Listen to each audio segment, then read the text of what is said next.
오늘 아침에 우리에게 주시는 하나님의 은혜의 말씀은 마가복음 8장 22절에서 26절까지의 말씀입니다.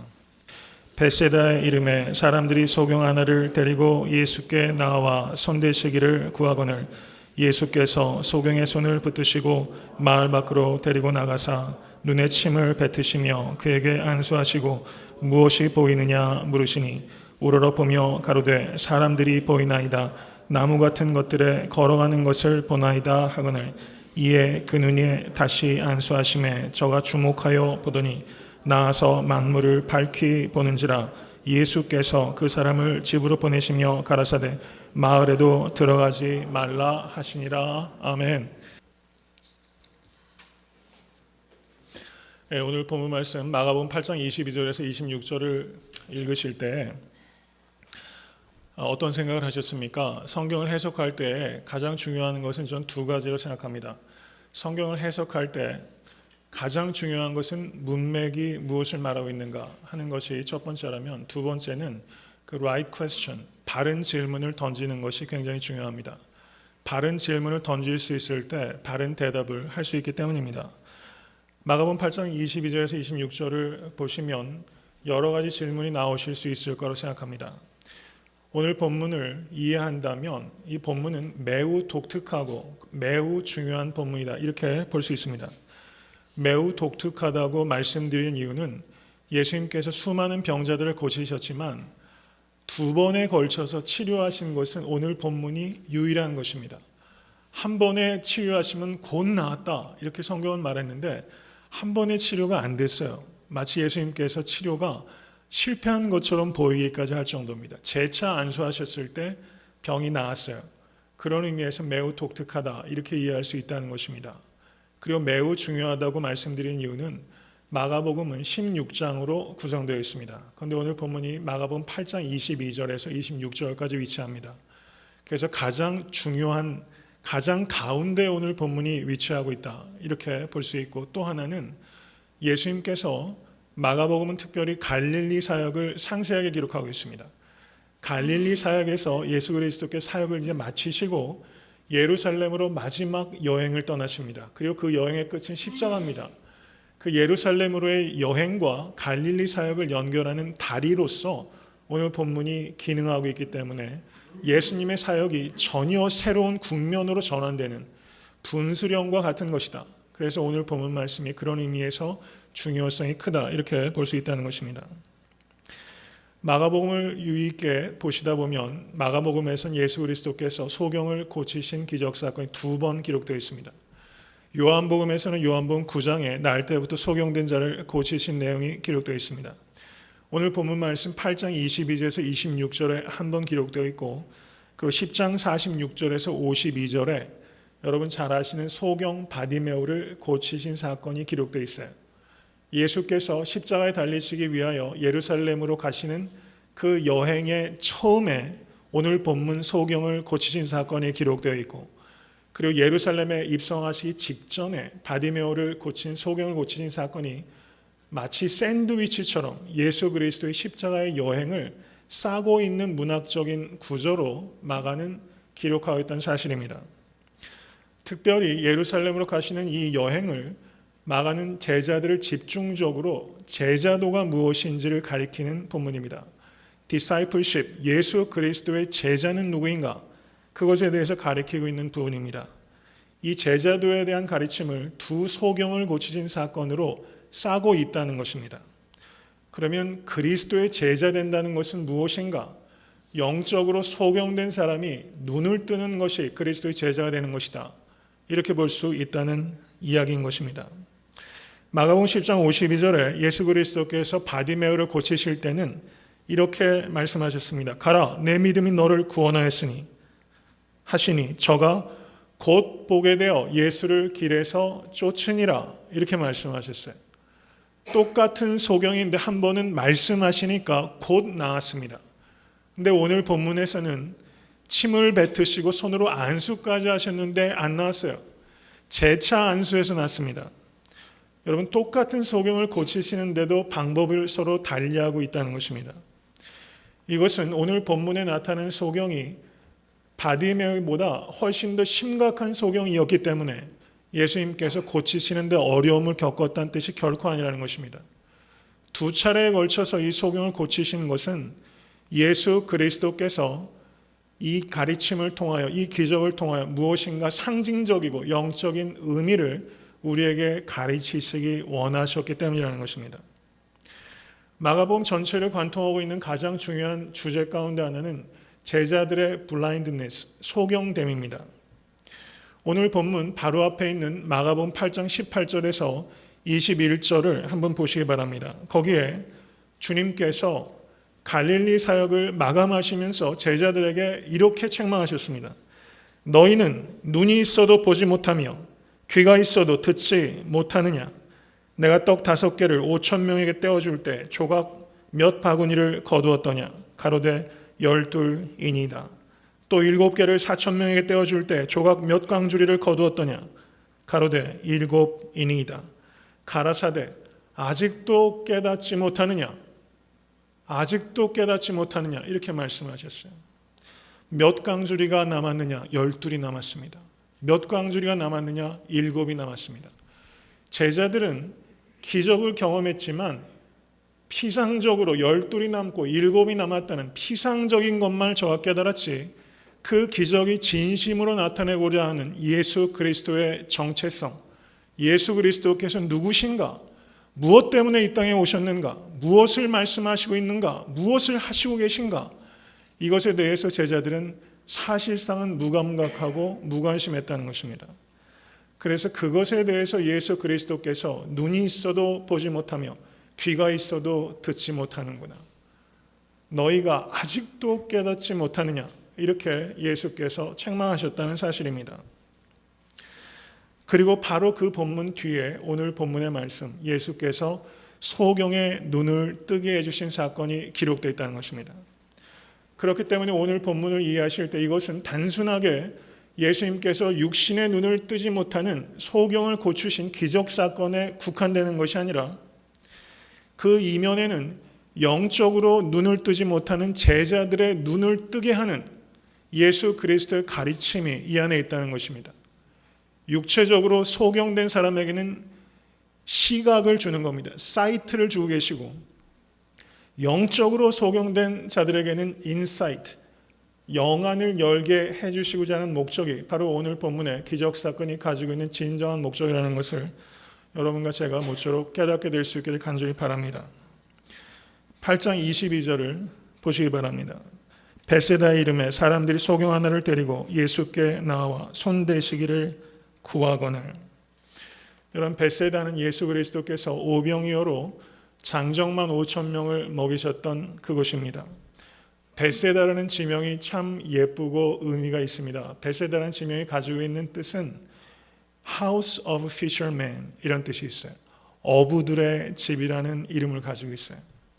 오늘 본문의 소경은 자기 자신의 힘으로 예수 그리스도께 나아올 수 없는 사람이었습니다.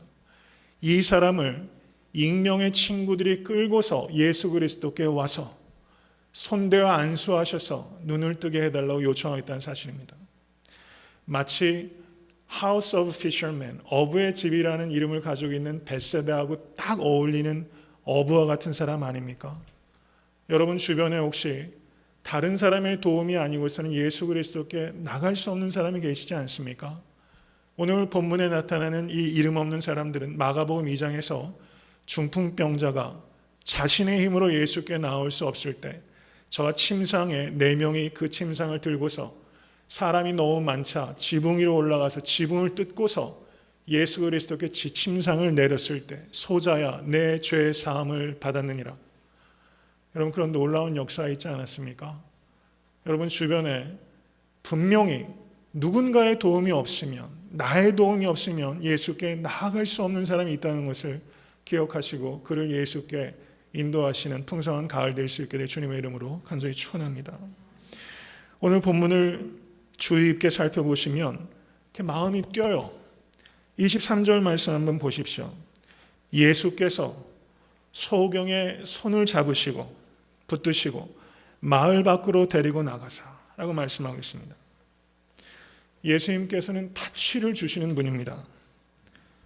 손을 잡고 마을 밖으로 데리고 나가셨어요. 예수님께서는 참 의원이십니다. 마가복음 2장 17절을 보시면 예수 그리스도를 정죄하고 있는 서기관들에게 예수님께서 이렇게 말씀하셨어요. 건강한 자에게는 의원이 쓸데없고 병든 자에게야 쓸데있느니라.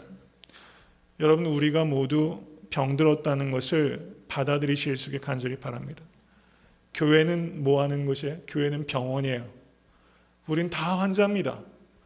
내가 병들어 있다는 것을 받아들이실 때 우리가 나음을 얻을 수 있게 되는 것입니다. 좋은 의사는 어떤 의사입니까? 환자들이 올 때 환자들을 기계적으로 다루지 않는 거예요. 좋은 의사는 환자들을 케이스로 대하지 않습니다. 사례로 대하지 않아요. 좋은 의사는 환자를 펄슨, 사람으로 대하는 것입니다. 좋은 의사는 사례로 대하지 않고 사람으로 대합니다. 여러분, 예수님께서 인기 따위에 연연하시는 분이었다면 여러분, 소경을 데리고 마을 밖으로 데려가셔서 단둘이 있을 때 눈을 고치시려고 하지 않으시겠어요? 사람을 오히려 더 불러오라고 하죠. 기왕 눈 고치는 거 많은 사람들 앞에서 눈 고치려고 할 겁니다. 사람은 사실 그렇게 얄팍해요. 근데 예수님께서는 그렇게 아니하셨어요. 마을 밖으로 데려가셨다는 겁니다. 예수 그리스도께서는 popularity, 인기에 연연하시는 분이 아니라 person, 사람에 집중하시는 분이심을 감사하실 수 있게 간절히 축원합니다.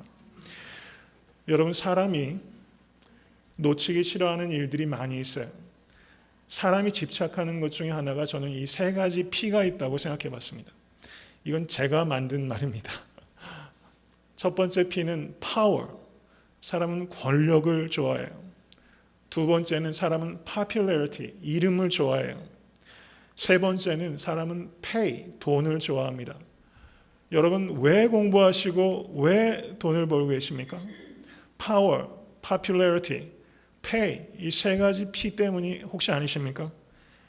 이 세 가지 P가 여러분에게 진정한 기쁨을 주고 있습니까? 아니면 줄 수 있다고 아직도 미련하게 믿음을 가지고 계십니까? 여러분, 이 세 가지 P에 집중하지 마시고 person, 사람에게 집중하실 수 있게 간절히 축원합니다. 하나님의 성품에 집중하시고 그리고 사람에게 집중하시는 여러분과 제가 될 수 있게 간절히 축원합니다. 여러분, 공부도 사역도 그리고 돈 버는 일도 길게 보면 사람에 집중하는 사람이 성공하는 법입니다. 세상 경영도 결국은 사람 경영 아닙니까? 여러분, 나라도 결국은 사람을 경영을 잘해야지만 성공하게 되는 것입니다. 여러분, 모쪼록 사람을 케이스로 대하는 그런 비인격적, 기계적인 사람이 되지 아니하시고 많은 사람들이 있다 할지라도 그 한 사람 한 사람을 펄슨으로 대하실 수 있는 여러분, 그런 섬세함이 여러분과 저에게 있을 수 있기를 간절히 바랍니다. 예수께서는 이 소경을 사람으로 대하셨어요. 밖으로 데리고 나가신 겁니다. 왜 그러하셨겠습니까? 상식적으로만 생각을 해도 여러분, 눈을 오랫동안 못 뜨다가 떴어요. 주변에 수많은 사람들이 둘러치고 있어요. 수많은 옷을 입고 있는 많은 컬러들이 눈에 들어옵니다. 아우성 소리가 들려와요. 분명히 당황할 수밖에 없을 겁니다. 상식적으로만 생각해도 예수님께서는 이 사람만 생각해도 따로 분리해서 병을 고치시는 것이 유익하다고 판단하셨을 것입니다. 그리고 그 뒤에 치유하시는 과정을 보면 또 주목하게 됩니다. 예수님께서는 많은 경우에 걸어가라, 죽은 이들을 향해서도 일어나라 말씀하셨어요. 그러면 그 음성에 죽었던 영혼도 듣고 일어나는 권세가 예수 그리스도의 말씀에 있는 것을 믿으실 수 간절히 바랍니다. 그리고 예수 그리스도께서 멀리 있는 얼마 전에 왕의 신하의 아들을 고치신 사건 같은 경우는 그의 믿음 때문에 거기에 가지 아니하시고도 멀리서 고치셨어요. distant healing을 하셨습니다. 그런데 오늘 본문에서는요, 예수님께서 눈에 침을 뱉으셨어요. 그리고 손으로 안수하셨어요. 안수하시길 2차례 걸쳐서 하셨습니다. 왜 예수님께서는 이런 방법을 택하셨을까? 여러분, 왜 이런 방법을 택하셨을까? 이것은 먼저 간단하게 말씀을 드리면 예수님은 치유하실 때 그 치유의 방법을 우리가 선택하는 것이 아니라 주님 자신이 선택하신다는 것을 깨달으실 수 간절히 바랍니다.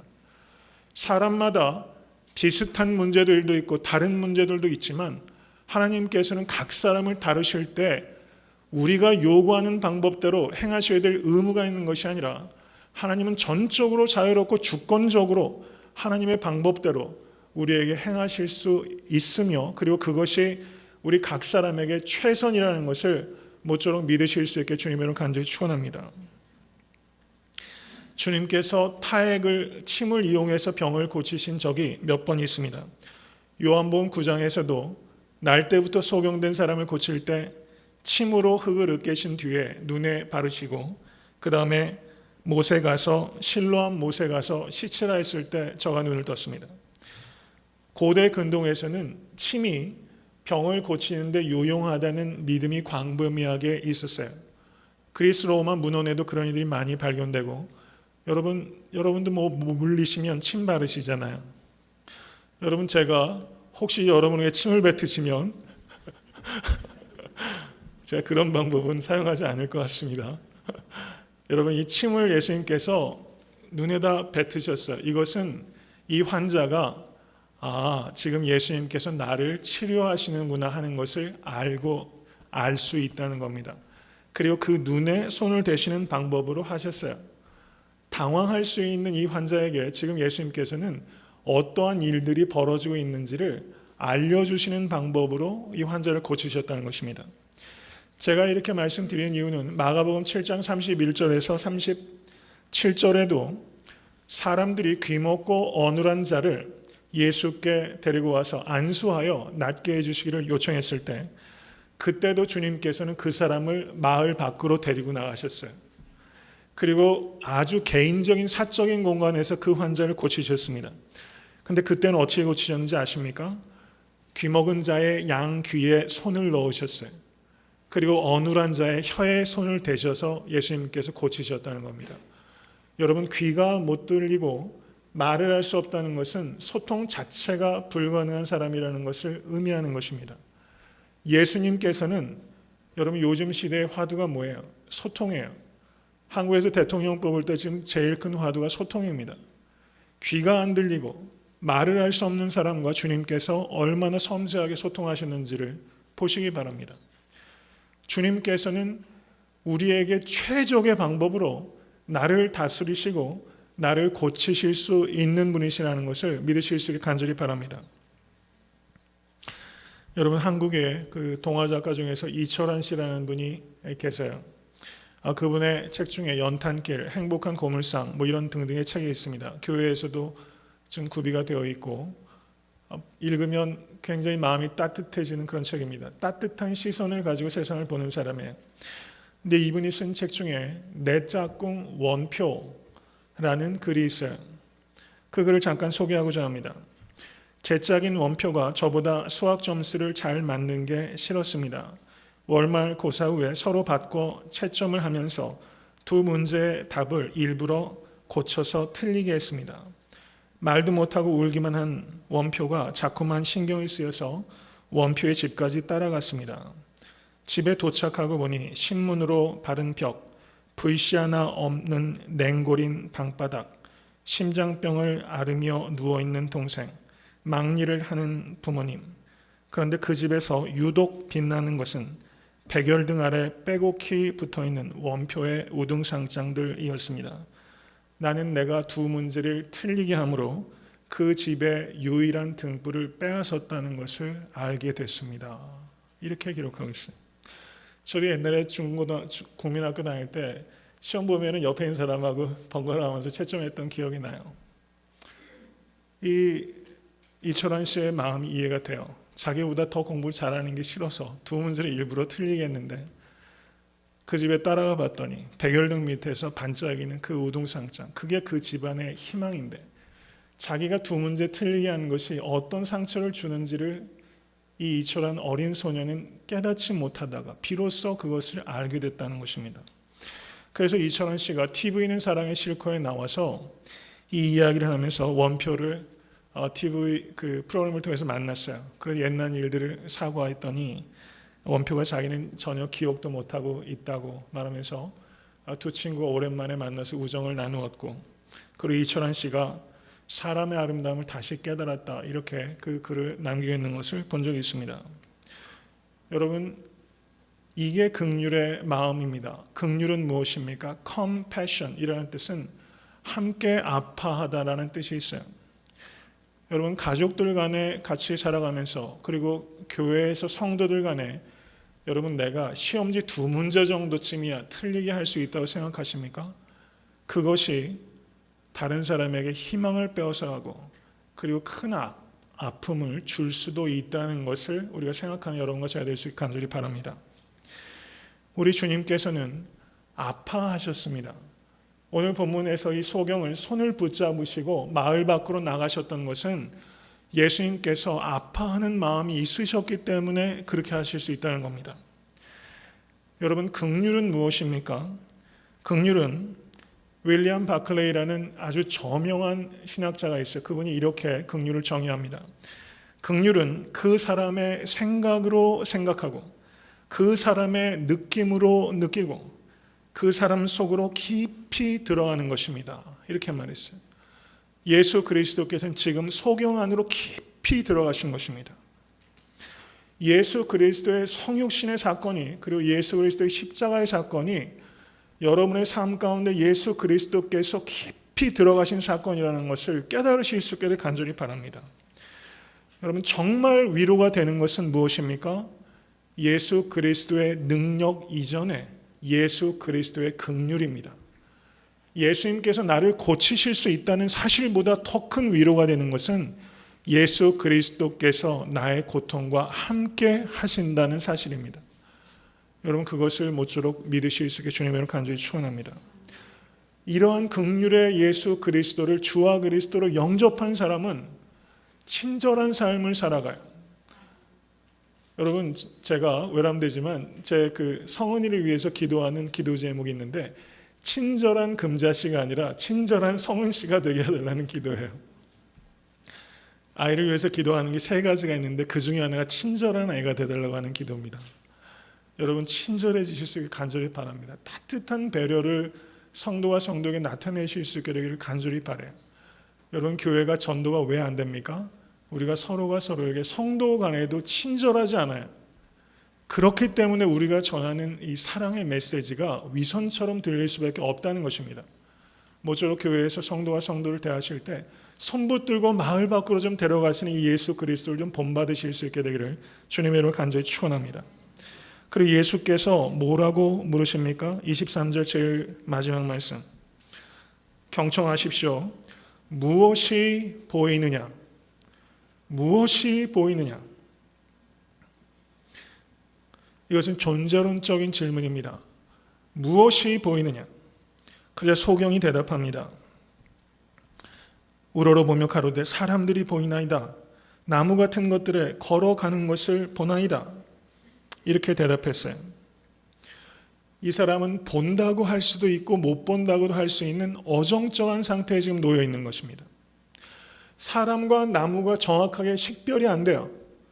나무는 안 움직여서 나무고 사람은 움직이기 때문에 사람이라고 판단하는 정도의 지금 제한된, limited, 제한된 관점을 지금 가지고 있다는 사실입니다. 이것은 예수 그리스도의 치료가 불완전했다는 것을 의미하는 것이 아닙니다. 무엇이 보이느냐라고 주님께서 물으신 것은 1차적으로는 지금 이 소경에게 질문하신 것이지만 사실상은 제자들에게 묻고 있는 것입니다. 무엇이 보이느냐? 제자들에게 묻는 것이요, 그리스도인들에게 묻고 있는 것입니다. 눈이 있어도 보지 못하고 귀가 있어도 듣지 못하는구나. 아직도 깨닫지 못하느냐? 주님께서 책망하셨는데 지금 여기에서 예수께서 소경을 고치시면서 무엇이 보이느냐? 여러분이 질문이 소경에만 주시는 질문일 수 있겠습니까? 그 옆에 있던 제자들에게 예수께서 묻는 겁니다. 지금 이 상황에서 너희들은 무엇이 보이느냐? 여러분, 이 질문은 매서운 질문입니다.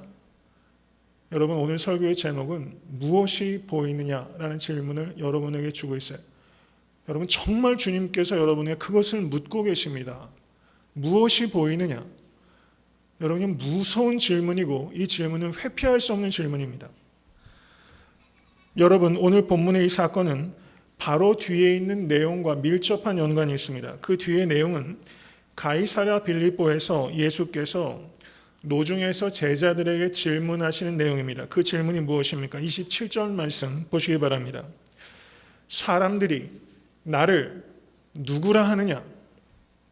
그랬더니 사람들이 대답하는 것을 제자들이 예수께 전달합니다.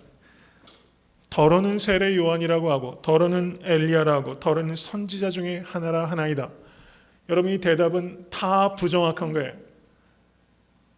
나무가 걸어다니는 것과 같은 것을 사람들이 지금 보고 있는 것입니다.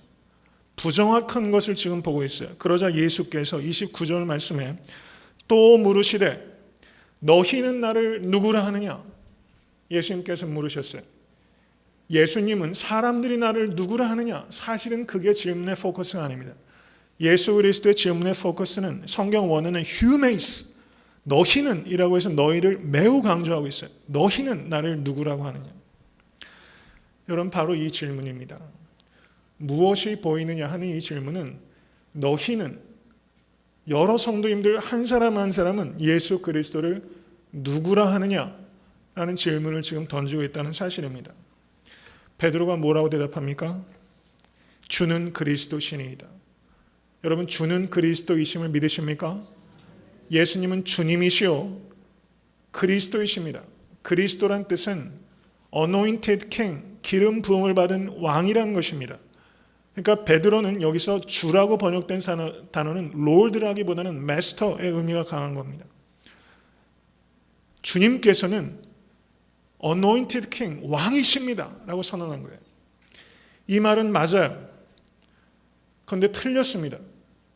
틀린 말이기도 하고 맞는 말이기도 해요. 왜 그런고 하니 베드로가 예수님을 왕이라고 고백한 그 고백은 외형적으로, 언어적으로는 맞습니다. 그렇지만 예수 그리스도가 어떤 왕이신지에 대해서 베드로는 전혀 이해하지 못했고, 예수 그리스도의 진정한 왕되심을 이 베드로는 따라갈 의지도 없었습니다. 관심 자체가 없었던 것입니다. 그 뒤의 내용을 한번 보시기 바랍니다. 8장 31절에서 33절의 말씀.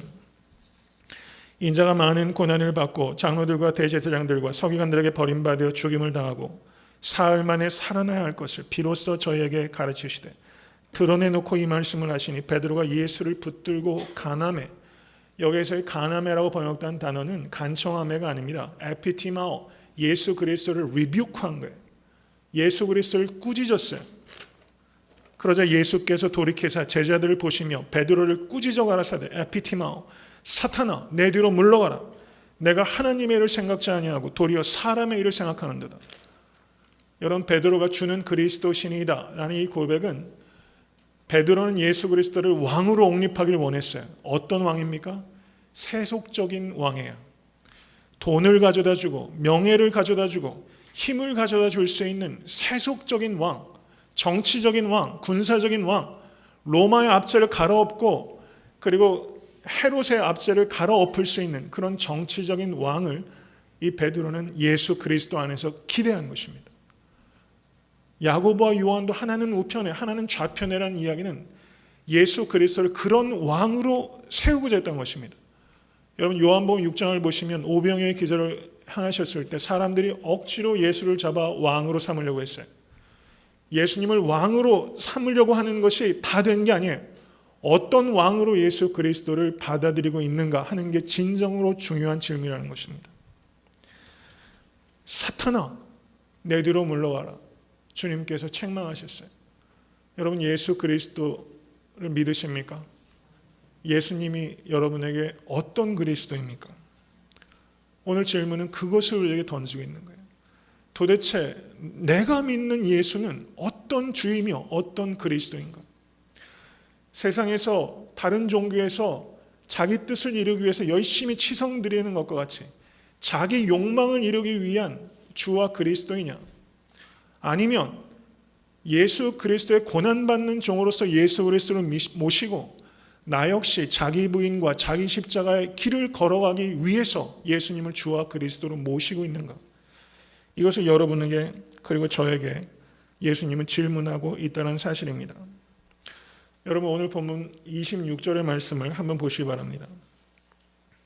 예수께서 그 사람을 집으로 보내시며 가라사대 마을에도 들어가지 말라 하시니라. 여러분, 이게 또 이상하지 않으세요? 이게 잘 이해가 안 돼요. 왜 마을에 들어가라고 하지 말았을까? 눈이 띄었으면 그거 가지고 전도하면 되는데 마을에 들어가지 말라는 거예요. 그런데 이렇게 예수님께서 말씀하셨을 때가 여러 번 있었어요. 마가복음 7장 36절을 한번 보시기 바랍니다. 귀먹고 어눌한 자를 예수께서 고치셨어요. 에바다 했더니 열렸습니다. 7장 36절에 예수께서 저희에게 경계하사 에피티마오 아무에게도 이르지 말라 하시되 경계하실수록 저희가 더욱 널리 전파하니, 귀먹고 어눌한 자를 고친 것을 경계하시고 그것을 전하지 말라고 했어요. 그리고 마가복음 8장 30절을 한번 보시기 바랍니다. 베드로가 8장 29절에 주는 그리스도시니이다 라고 고백했어요. 근데 그 다음에 주께서 뭐라고 말합니까? 이에 자기의 일을 아무에게도 말하지 말라 에피티마오 경계하셨어요. 심지어 꾸짖는 것처럼 주는 그리스도시니이다 라는 것을 말하지 말라고 했어요. 여러분, 미스테리어스하지 않습니까? 수수께끼 같지 않으세요? 여러분, 이것을 한 성경학자는 메시아닉 시크릿이라고 합니다. 마가복음에는 이런 그 시크릿한 모티브가 많이 있어요. 예수께서는 어떤 부분을 비밀로 두시길 원하셨어요. 봐도 보지 못하고 들어도 듣지 못하기 때문입니다. 예수 그리스도께서 오병이의 기적을 행하시고 그리고 5,000명을 먹이시고 4,000명을 먹이시고 무리를 거르신 기적 사건을 통해서도 제자들은 예수 그리스도께서 고난받기 위하여 세상 죄를 대속하시기 위하여 이 땅에 오셨다는 것을 깨닫지 못했어요. 묻기도 두려워했다라고 성경은 기록하고 있다는 사실입니다. 예수께서 지금 소경을 고치신 사건을 마을에 들어가지 말라고 하신 그것은 예수 그리스도께서 바로 뒤에 십자가를 지실 것을 예언하셨습니다. 예수 그리스도의 십자가의 죽음과 부활이라는 관점을 통해서 보지 못하면 기적은 그리고 여한 가르침도 결국에는 오히려 예수 그리스도에 대해서 잘못된 이미지를 전달할 뿐이기 때문에 예수 그리스도께서는 그것을 전하지 말라라고 말씀하셨다는 사실입니다. 여러분, 이것을 잘 이해하실 수 있기를 간절히 바랍니다. 여러분, 선교제에서 예수님을 전하면서 제가 수요일에 한번 그런 비디오도 보여드린 적이 있지만 Prosperity Gospel, Health and Wealth Gospel, 여러분, 예수 그리스도를 믿으면 복 받습니다. 그런데 그게 어떤 복입니까 도대체? 그런데 선교지에 가서 선교를 하면서 예수 믿으면 암소가 새끼를 잘 낳습니다. 가령 그런 식으로 복음을 증거하고 모든 우환질과 다 떠나갈 것입니다. 이렇게 증거해. 여러분, 그게 다 틀린 건 아니지만 그게 복음의 진리는 아니죠. 여러분, 이것을 우리가 잘 분별해야 되는 것입니다. 제가 드리는 말씀은 십자가의 조명을 통해서 예수 그리스도의 말씀과 기적을 바라보지 못하면 결국에는 여러분 여한 배움과 체험도 아무 의미가 없게 된다는 것입니다. 여러분, 예수 그리스도의 십자가를 통해서 성도님들의 모든 삶을 해석하실 수 있게 간절히 축원합니다. 십자가를 통해서 여러분의 겪으시는 곤고함과 실패를 해석하십시오. 그러면 실패 가운데서 낙심하지 않을 수 있습니다. 그리고 십자가를 통해서 성도님들의 성취와 성공을 해석하셔야 됩니다. 십자가를 통해서 그것을 볼 때이지만 교만에 빠지지 않고 자기를 낮출 수 있는 겁니다. 실패에도 낙심하지 않고 성공에도 교만해지지 않는 유일한 길은 예수 그리스도의 십자가로 성도님들의 삶을 해석해내는 거예요. 십자가를 통해서 보지 못하면 기적은 아무 의미가 없어요. 오히려 그 기적 때문에 건강하고 성경적인 신앙을 갖는데 크게 장애가 될 수 있다는 것을 우리가 깨달아야만 된다는 것입니다. 여러분, 신앙생활에 입문하신 지 몇 년 되셨습니까? 저는 국민학교 6학년 때 예수 그리스도 인격적으로 만났습니다. 길게는 수십 년, 일평생 예수 그리스도를 믿어오신 분들도 계실 거예요. 짧게는 몇 년, 몇 달 되신 분들도 계실 겁니다. 여러분, 오늘 본문 말씀 우리에게 질문하는 거예요. 무엇이 보이느냐? 혹시 믿는다고도 할 수 없고 안 믿는다고도 할 수 없는 그런 상태에 어정쩡하게 계시지 않습니까? 차지도 않고 뜨겁지도 않는 상태에 언제까지 머물러 계시고자 하시는 겁니까? 여러분, 믿는 자에게는 회색지대는 없는 것입니다. 시편 1편은 의인의 길과 악인의 길 둘 중에 하나만 있다고 말하고 있는 것입니다. 제3의 지대는 없다는 것을 생각하실 수 간절히 바랍니다. 어떻게 해야 우리가 분명하게 볼 수 있습니까? 그것은 말씀을 묵상해야 합니다. 진리 위에 서야 합니다. 여러분, 말씀이 홍수 났다고 이야기하는 사람들 많이 있어요. 여러분, 인터넷과 TV를 보십시오. 홍수가 났어요. 설교가 엄청 많아요. 여러분, 말씀이 홍수가 났는데 정말 말씀이 들리십니까? 진정한 알미 정말 있으십니까? 진정한 알미 있으십니까? 여러분, 성경에 대해서 정말 알고 계시다고 생각하십니까? 저는 설교를 준비할 때마다 제가 성경을 이렇게 모르는구나. 그런데도 말씀을 전하는 게 얼마나 마음이 무거운지 몰라요. 정말 성경을 아십니까? 진실로 성경을 아시면 진실된 삶이 자동적으로 따라옵니다. 삶이 없는 이유는 알미 있는데 삶이 없는 게 아니라 진정한 복음에 대한 알미 결여되어 있는 겁니다. 여러분, 모쪼록 이 가을에 말씀을 깊이 묵상하실 수 있게 주님을 간절히 축원합니다. 요한복음 17장 3절에 주님께서 이렇게 말씀하셨어요. 영생은 곧 유일하신 참 하나님과 그의 보내신 자 예수 그리스도를 아는 것이니이다. 여러분, 경청하십시오. 다시 한번 읽습니다. 요한복음 17장 3절. 영생은 곧 유일하신 참 하나님과 그의 보내신 자 예수 그리스도를 아는 것이다. 앞뒤를 다 생략하고 말하면 영생은 아는 것이다 라고 성경에 말하고 있다는 거예요. 여러분, D.A. 칼슨이라고 시카고의 트리니티리안 신학교에서 가르치고 계시는 너무 훌륭한 목사님 계세요. 훌륭한 교수입니다. 그분이 이런 말을 했어요. 영생의 진정한 정의는 영원한 생명이라기보다는 영원한 하나님을 아는 것입니다. 여러분, 이것이 바로 요한복음 17장 3절의 말씀이에요. 영원한 생명, eternal life는 long life가 아닙니다. 긴 생명을 얘기하는 것이 아니라 생명의 길이가 아니라 생명의 퀄리티를 말하는 것입니다. 영원한 하나님을 아는 지식이 여러 성도님들에게 정말 있으십니까? 성경에 대해서 너무 모르고 있어요. 부끄러워하셔야 합니다. 성경을 너무 모르고 있다는 것을 심각하게 생각해야 합니다. 여러분, 학생들 미국에서 디그리 하나 따려고 한번 해보세요.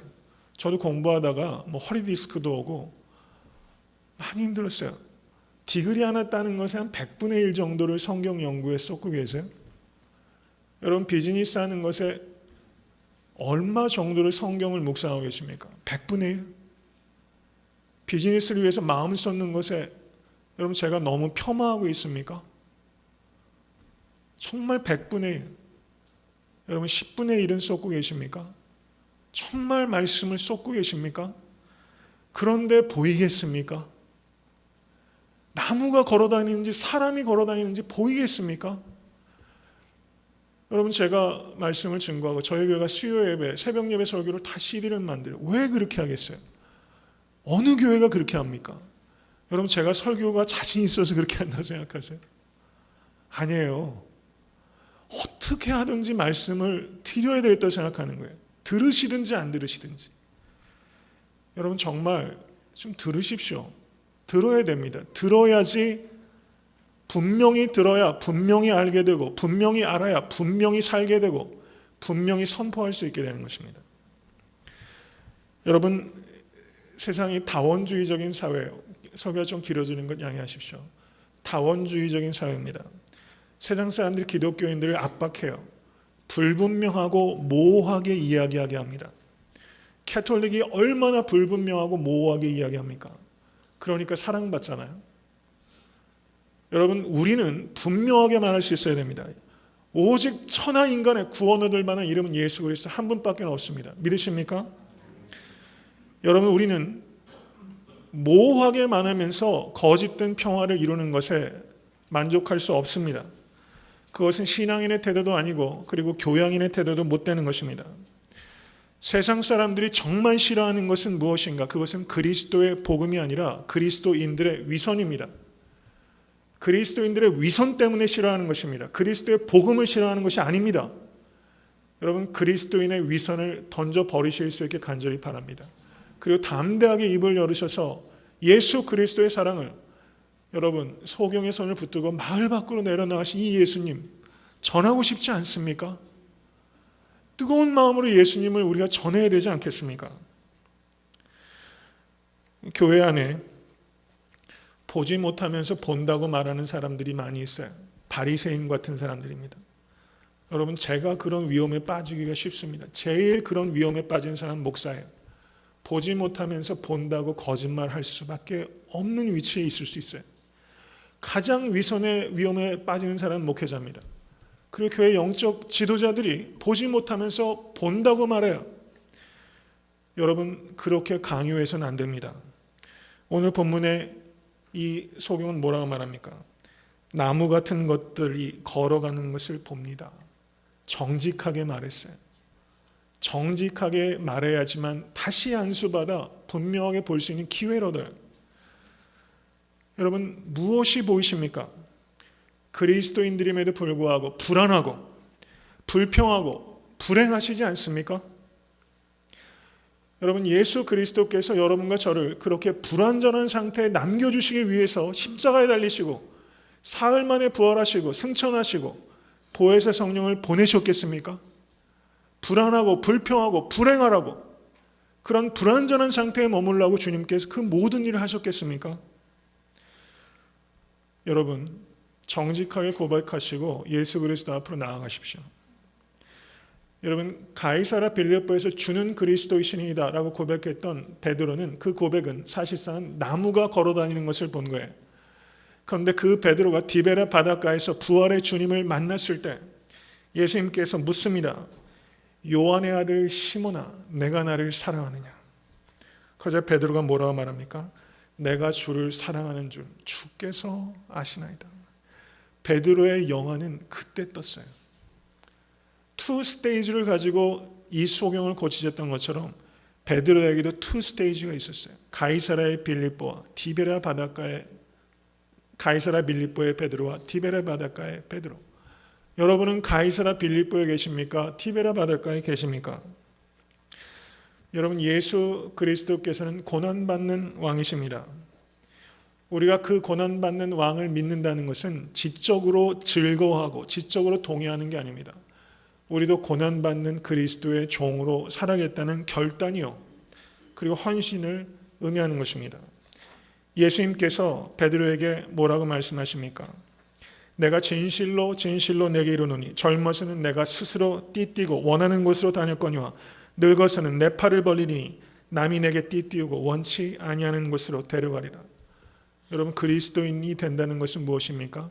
내가 원하는 곳으로 가지 아니하고 원치 아니하는 자기 부인의 길, 주께서 이끄시는 길, 십자가의 길로 우리를 초청했다는 의미라는 것입니다. 여러분, 이 주님께서 우리를 부르신 것입니다. 말씀을 맺습니다.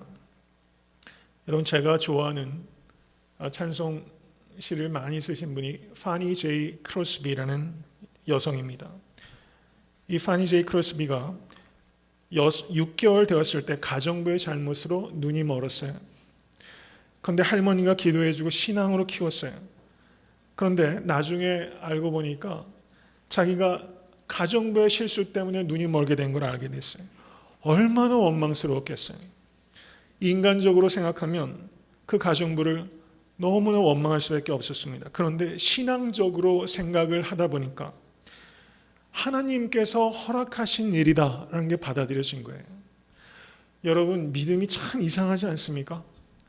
예수 그리스도의 십자가와 부활로 보니까 가정부의 실수로 자기가 눈을 멀었는데 그것이 하나님께서 허락하신 일이라는 게 받아들여지는 겁니다. 그때부터 쓰기 시작한 찬송시가 2000편입니다. 그리고 이 파니 제이 크로스비가 이렇게 고백했어요. 만약에 하나님이 나에게 시력을 허락해 주신다고 해도 나는 안 받겠습니다. 하늘나라에 가면 밝은 눈을 주실 텐데 세상에서 더럽혀지지 않은 깨끗한 눈으로 주님의 얼굴을 보기 원하기 때문입니다. 여러분, 이것은 이 여인의 진심입니다. 세상에서 차라리 눈을 뜨지 않고 깨끗한 눈으로 주님을 보기를 원합니다. 그래서 이제 찬송가 204장에서 이 장님이었던 파니 제이 크로스가 이렇게 고백합니다. 세상과 나는 간 곳 없고 구속한 주만 보이도다. 이것이 나의 간증이요 이것이 나의 찬송일세. 세상도 간 곳 없고 나도 간 곳 없고 구속한 주만 보이는 이런 영안이 여러분과 저에게 뜨일 수 있게 되기를 주님의 이름으로 간절히 축원합니다.